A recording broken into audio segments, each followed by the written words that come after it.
할렐루야, 할렐루야. 4월 24일 목요 새벽 예배 주님의 전에 나오신 모든 성도님들을 예수님 이름으로 환영하고 또 축복합니다. 저희들이 영적 전쟁에서 승리하기 위해서는 절대 우리 힘이 아니라 하나님이 우리와 항상 함께 하심을 믿고 이렇게 주님의 그 말씀에 전적으로 순종하며 나아갈 때 하나님께서 저희들을 반드시 승리케 해주심을 믿습니다.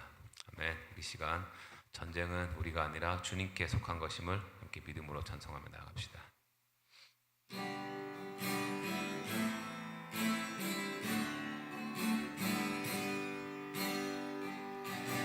세상의 유혹 시험이 내게 몰려올 때에 나의 힘으론 그것들 모두 이길 수 없네. 거대한 폭풍 가운데 위축된 나의 영혼 어찌할 바를 몰라 헤매이고 있을 때 주를 찬양, 손을 들고 찬양.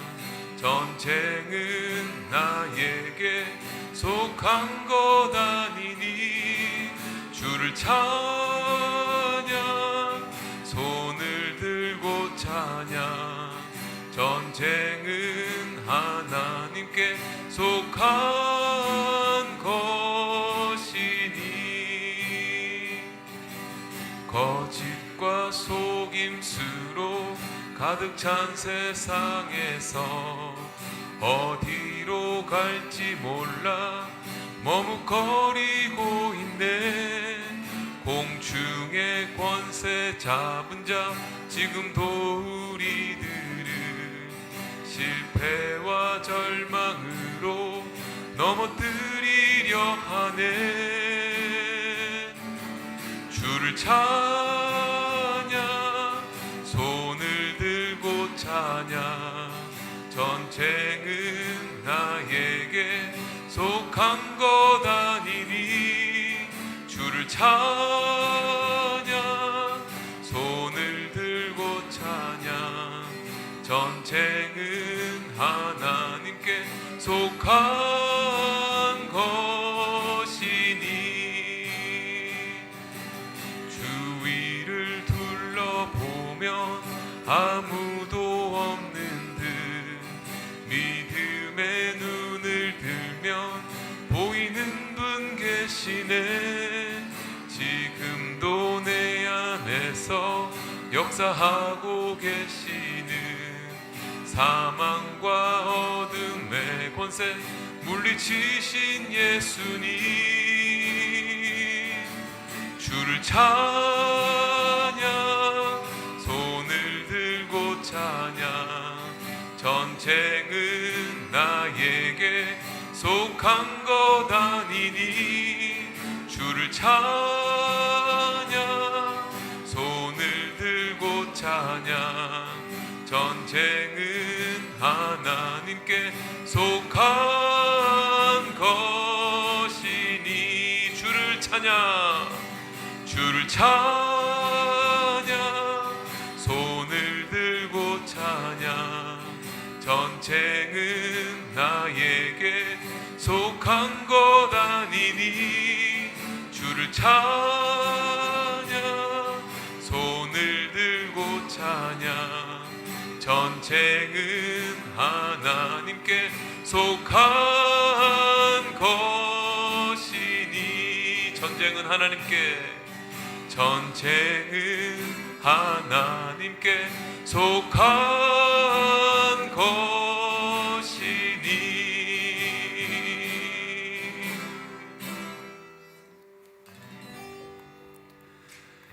은혜가 풍성하신 하나님 아버지, 언제나 하나님께서 우리를 인도하시는 줄로 믿습니다. 오늘 하루 살아가는 동안에도 하나님께서 생명을 연장시켜 주심으로 말미암아 이 제단에 나와 예배하는 줄로 믿습니다. 언제나 생명 근원자에 되시는 하나님을 바라보고 오늘 하루 살아갈 동안 감사함으로만 살아가게 하여 주옵소서. 어떤 환경과 고난 속에 있다 할지라도, 기도 제목이 쌓인다 할지라도 그 모든 상황들은 하나님을 더 믿는 믿음 하에 움직여지는 것으로 믿고 말씀을 쫓아 나아갈 때 하나님의 뜻에 맞는 삶을 살아갈 수 있도록 우리의 마음과 생각을 감찰하여 주옵소서. 우리는 심히 연약합니다. 늘 죄인 되었을 때, 하나님과 원수가 되었을 때 하나님께서 우리를 구원하셨던 것처럼 비록 연약하지만 하나님의 손길이 있음을 믿고 더 하나님을 신뢰하며 나아가는 귀한 믿음의 용사들이 되게 하여 주옵소서. 각 가정에 기도하는 제목들 쌓여 있습니다. 환우들을 돌보아 주시고 또 사업장의 일터에서 하나님 간구하는 모든 소리를 귀를 기울여 주시기를 원합니다.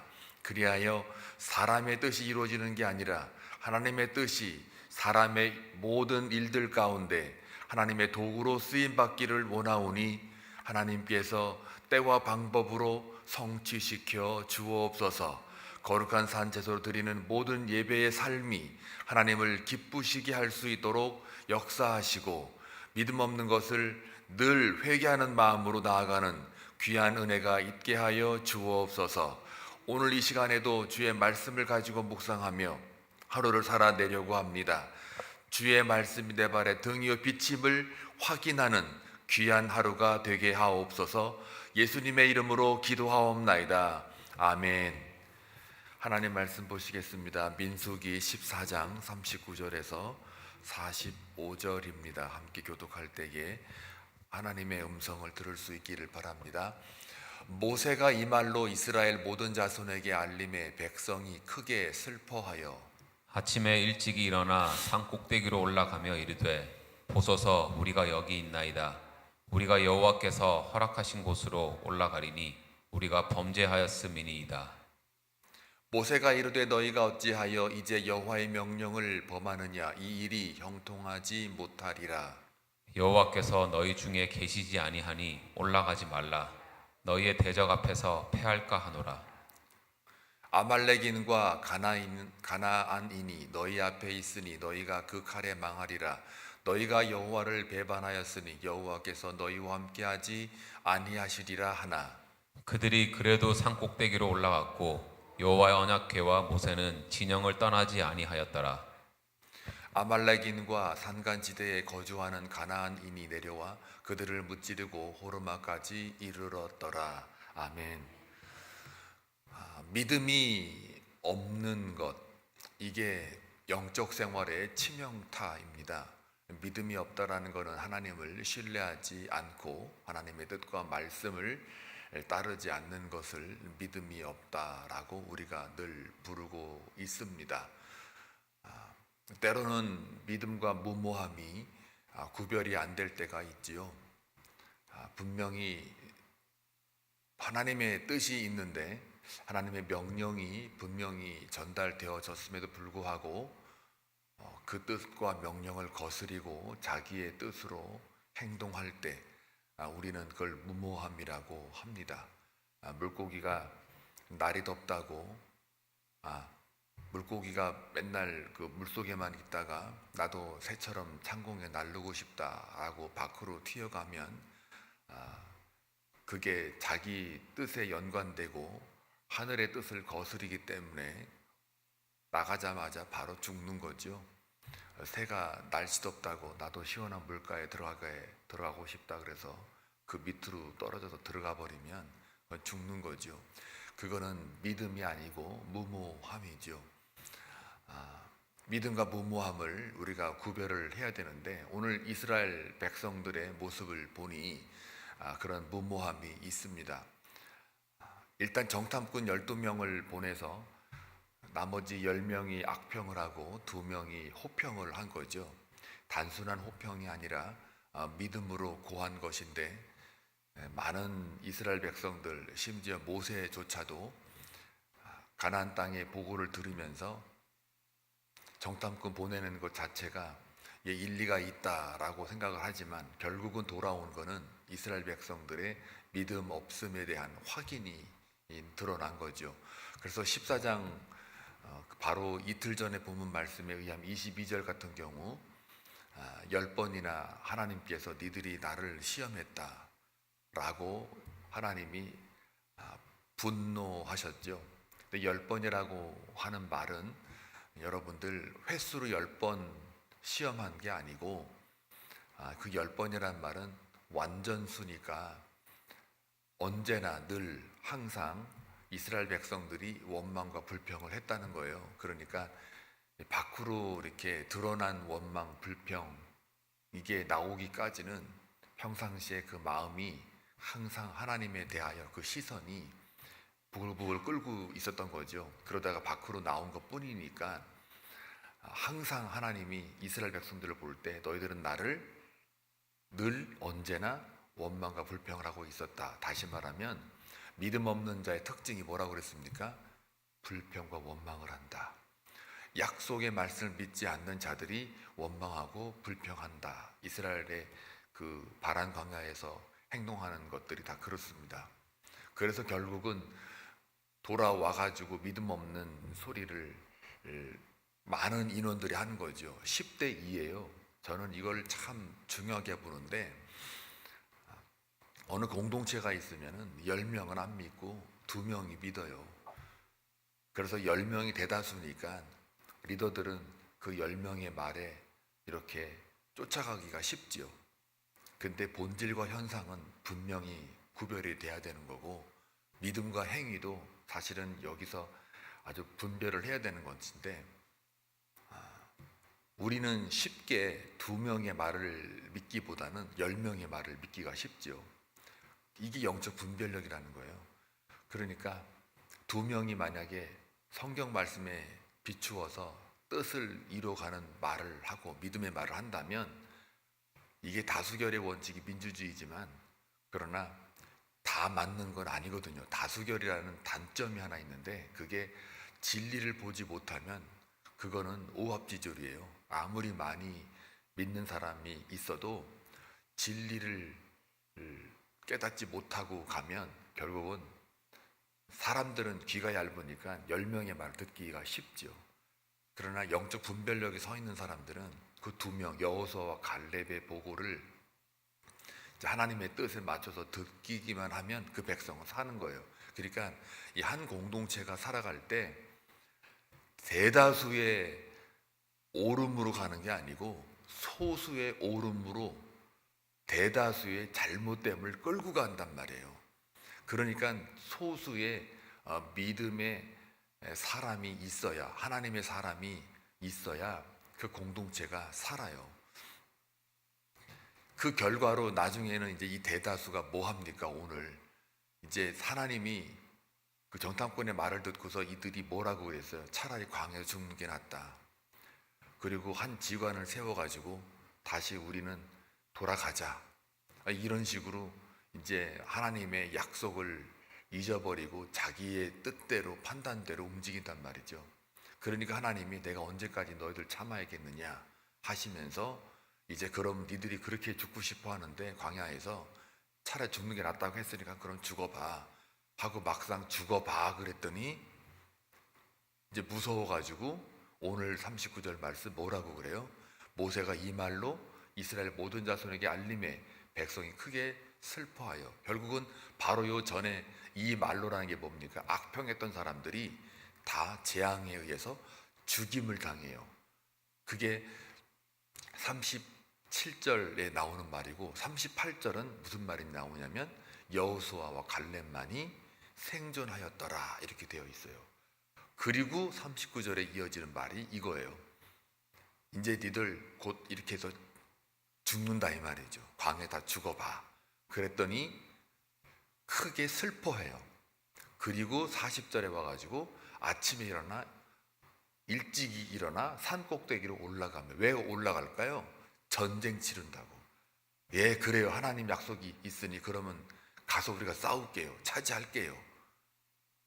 뭐 무서워가지고 안악자손이 있으니까 안 된다 그러고 하나님이 우리를 여기까지 끌어냈냐 그러고 여기서 죽이려고 그러냐 그러고 막 떼를 쓰다가 이제 10명이 악평했던 정탐꾼이 재앙을 통해서 죽어버리고 이제 그 자손들은 40년 유랑을 할 것이고 나머지 것들은 전부 다 여기서 다 죽일 거니 하면 니네 죽어봐 하고 샘플로 10명을 먼저 그냥 재앙으로 확 죽여버리고 나니까 이 두려웠던 게죠.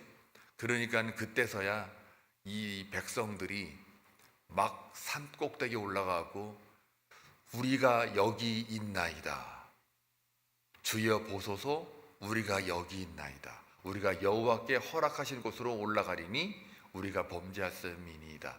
그래요. 가서 쳐들어가서 우리가 땅을 차지할게요. 전쟁할게요.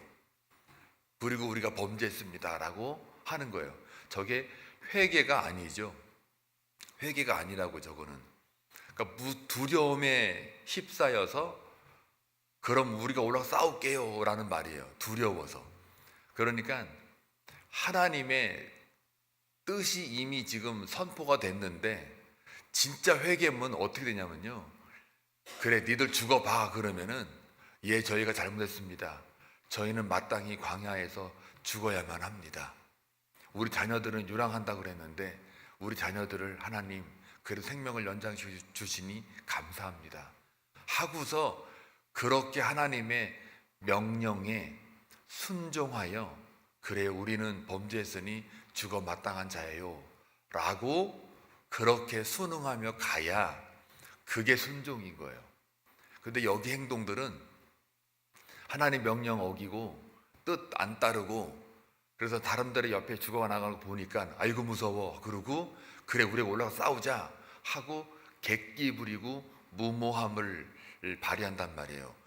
믿음으로 가는 게 아니라는 거죠. 그래서 41절을 보게 되면은 모세가 이르되 너희가 어찌하여 이제 요 말이 중요해요. 너희가 어찌하여 이제 여호와의 명령을 범하느냐 이 일이 형통하지 못하리라. 모세가 이제 그걸 딱 보고 아는 거죠. 지금은 그게 회개가 아니야. 엎드려 그냥 하나님이 명령한 광야 40년 다시 들어가서 훈련받고 살아야 돼. 그게 뜻이야 라고 말을 하죠. 그랬더니 42절 여호와께서 너희 중에 계시지 아니하니 올라가지 말라. 뜻이 아니니까 올라가지 말라. 너희의 대적 앞에서 패할까 하노라. 전쟁은 여호와께 속한 것인데 하나님이 나가 싸워라 이 땅을 차지해라 라고 할 때는 안 하고 머리 굴려가지고 정탐꾼 보내죠. 그래서 정탐꾼 보내서 한번 전략적으로 세워보시죠. 이렇게 했다가 돌아와가지고 결국 하나님 뜻에 순종하지 않는 자는 돌아와서 악평을 하는 거예요. 원망 불평하는 거죠. 그리고 그걸 확산시켜요. 백성들에게. 그리고 나서 온 백성들이 다 지금 하나님을 등 돌리고 있는 그 상황에서 그래 그럼 죽어봐 그랬더니 결국은 무서워서 그러면 지금이라도 올라가서 싸울게요 이런 식이에요. 딱 우리 모습이에요. 여기서 참 중요한 말이 있어요. 여호와께서 너희 중에 계시지 아니한다. 이게 가장 두려운 말이에요. 이스라엘 백성들을 이끌어냈던 분이 하나님이신데 그 하나님이 함께하지 않는다. 이게 가장 큰 벌이에요. 그 결국 어떻게 됐습니까? 43절에 보니까 아말렉인과 가나안인이 너희 앞에 있으니 너희가 그 칼에 망하리라. 너희가 여호와를 배반하였으니 여호와께서 너희와 함께하지 아니하시리라 하나. 그들이 그래도 요게 그래도가 이제 동그라미 쳐야 되는데 원래 그래도 산 꼭대기로 올라갔고 여호와의 언약궤와 모세는 진영을 떠나지 아니하였더라. 여호와의 언약궤 뭡니까? 하나님의 말씀이죠. 하나님의 말씀이 앞서가지 않는데 그래도 자기 뜻대로 맘대로 산 꼭대기에 올라가 전쟁을 치르겠다고 가는 거예요. 그리고 여호와의 능력이 거기에 임하지 않죠. 왜요? 임마누엘 능력을 거기에는 없으니까요. 여호와께 함께하지 않으시는 임마누엘, 그 우리의 살 길은 임마누엘이죠. 임마누엘 능력이 있어야 되는데 말씀이 앞서가지 않는데, 즉 구름 기둥에 의해서 가지 않는데 자기들이 그냥 마구 올라가는 거예요. 모세와 말씀은 그냥 머물러 있는데 그거를 팽개치고 자기가 뜻대로 그냥 산꼭대기로 올라가 싸우겠다는 거예요. 그러니까 45절이 뭐래요? 이제 결국은 답이 나오죠. 아말렉인과 산간지대에 거주하는 가나안이 내려와 그들을 무찌르고 호르마까지 이르렀더라. 호르마가 그 땅의 맨 남단 쪽이에요. 그러니까는 완전히 밑으로 밀려났다는 거예요. 전쟁에 져가지고. 그리고 호르마라는 뜻이 원래 진멸, 파멸이라는 뜻이에요. 그러니까 아주 박살났다는 거예요. 박살났어요. 그리고 이제 이후에 이제 하나님께서 어떻게 니들이 나를 섬기는 것인가 다시 가르쳐줘요.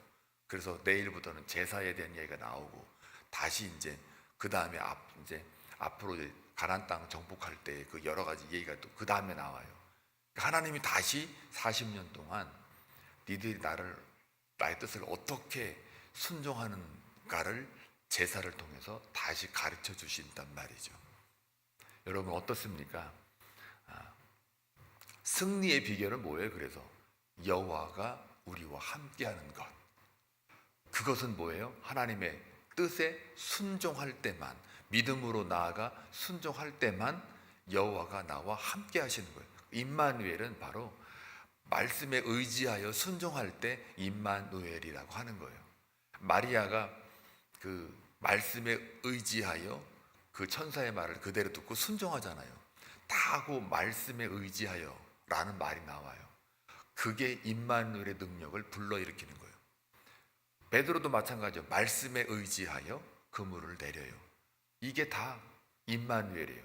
그 임마누엘의 능력이 나타나니까 하나님이 제대로 보여요. 예수님을 바라보니까 하나님이 광채가 보여요. 그 거룩이 보이니까 당연히 반대로 나의 죄가 다 드러나게 돼 있어요. 그래서 이 거룩 앞으로 나아갈 때, 하나님 영광 앞에 나아갈 때는 내가 다 보이기 마련이에요. 자, 그래서 우리가 진짜 회개는 뭐냐? 하나님의 뜻 안에서 해야 돼요. 하나님의 명령이 있는데 그 명령을 범하고 자기가 회개하겠다 하고 내가 올라가서 전쟁 치르겠다 그러면 그 또한 또 하나의 회개를 빙자한 불신앙이라는 거예요. 그러니까 회개는 자기가 완전히 없어지는 거거든요. 하나님 앞에. 근데 여전히 이들은 뭐예요? 마치 겉으로는 회개하는 것처럼 보이죠. 막 슬피 울며 막 난리가 났어요. 그런데 회개했으면 하나님의 뜻에 명령에 따라 광야의 생활에서 그래요, 저희들은 죽어 마땅한 자예요. 나는 죄인이에요. 나를 떠나십시오. 이렇게 돼야 되는데요. 그게 아니라 울기는 우는데 산으로 꼭대기에 올라가 전쟁을 치르잖아요. 또 모세가 말해요. 안 된다. 이건 뜻이 아니다. 그러니 가면 안 된다. 싸우면 안 된다. 그렇게 뜯어 말려도 회개하는 자는 진짜 회개했다면 모세의 말을 들어야죠. 모세의 명령이 곧 하나님의 뜻이기 때문에 그걸 들어야죠. 결국 자기들끼리 막 올라갑니다. 그리고 언약궤와 모세는 그 진영에 그대로 남아있잖아요. 이게 중요한 겁니다.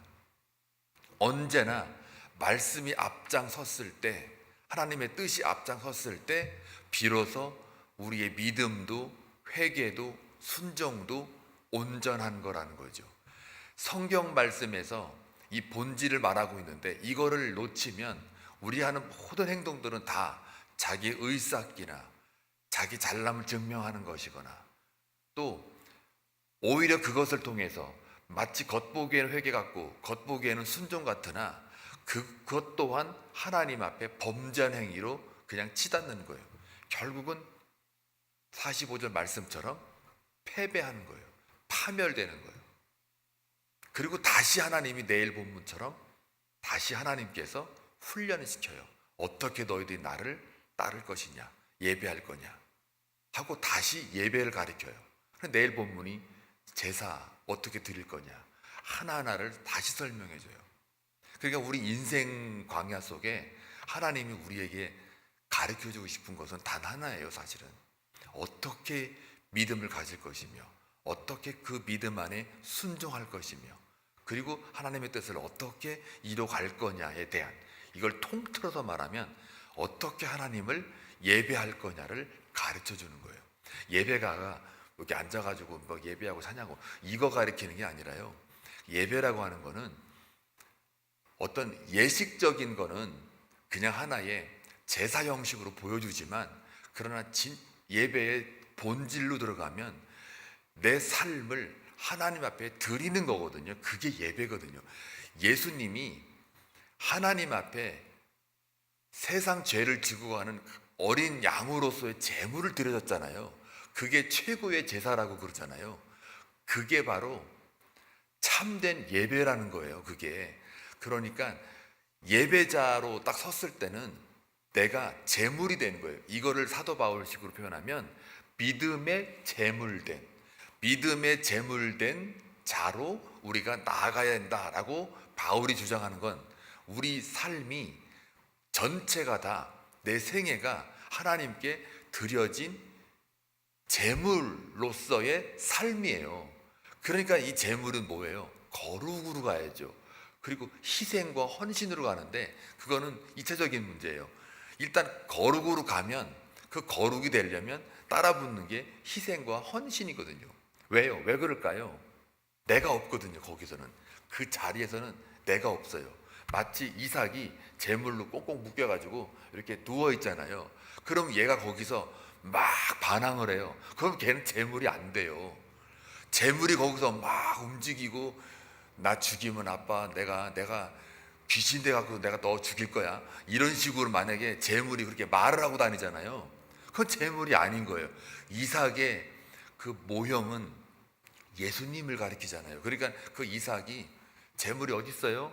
불과 나무는 있는데 제물이 어디 있어요? 라고 할 때 이삭이 감을 못 잡겠습니까? 말을 안 하잖아요. 하나님이 예비하셨다. 그리고 이삭도 그대로 자기가 묶여가지고 번제라는 게 뭔지는 이삭이 모르겠습니까? 각을 떠서 피를 내서 불로 태워서 향으로 올리는 건데 거기서 묶여가지고 딱 있으면 칼을 대려고 할 때 그때 그냥 그 평온함 있잖아요. 이삭의 평온함. 그게 제물이에요.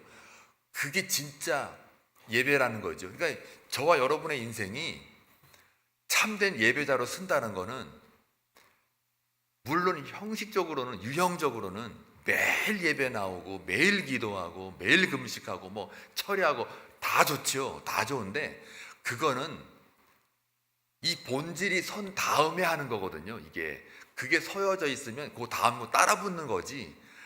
이 따라 붙는 게 메인으로 들어오면 안 돼요. 그러면 그것 또한 나중에는 나는 기도 많이 했는데 나는 예배를 매일 나왔는데 나는 막 엄청 막 한 번도 안 빠졌는데 빠진 사람들 보면 막 그냥 정죄가 막 달라붙어요. 그냥 자기 의가 된단 말이에요. 그러니까 참된 예배자는 제물 위에 올려진 나를 보면 되는 거예요. 그리고 내 생각, 내 판단, 내 뜻 없어요. 그냥 거룩으로 딱 어린 양으로 딱 있는 거예요. 그게 예배예요. 그 삶을 우리가 만약에 예수 안에서 살아내는 거죠. 이거는 예수님이 우리 죄를 가져갔기 때문에 우리가 제물된 삶으로 살 수 있는 거예요. 그 제물에 의해서 하나님과 우리가 연결이 된단 말이에요. 그러니 예수의 보혈이 어마어마한 거죠. 예수가 빠지면 이 자리에 올라가지도 못해요. 우리는 못 올라가요. 못 올라가는데 예수님에 의해서 그가 맏아들이 되셨고 그 두 번째 아담으로 인해서 그가 다 짊어지셨기 때문에 우리가 그 자리에 올라갈 수 있는 거예요. 그게 엄청난 거거든요. 그 올라갔을 때 거기서 나오는 회개라든지 우리가 말하는 어떤 예배에 참여하는 거라든지 기도하는 거라든지 이런 것들이 작동을 하는 거거든요. 요 제물된 상태가 빠지고 나머지 것들로 하게 되면 나도 모르는 사이에 그냥 뭐라 그럴까요? 무모함이 되는 거예요. 믿음이 아닌 거예요. 뜻같이 들리나 뜻이 아닌 것이 돼버려요. 결국은 전쟁에서 패배할 수밖에 없죠. 따라서 이스라엘 백성들의 여기 문제의 핵심이 뭐냐면 순종할 줄을 몰라요. 왜 그럴까요? 믿음이 없어서요. 그리고 원망과 불평하는 것도 믿음이 없어서 하는 거예요. 그리고 믿음이 없으니 결국은 심판만 기다리고 있어요. 결국 이 역사 속에 40년 동안 그 20세 이상 되었던 자들은 다 어떻게 해요? 죽어요. 그리고 그 이하의 유아들은 40년을 유랑을 하게 돼요. 다시 훈련받아요. 그리고 믿음이 갖춰진 이들을 다시 가나안 땅으로 넣는 거예요.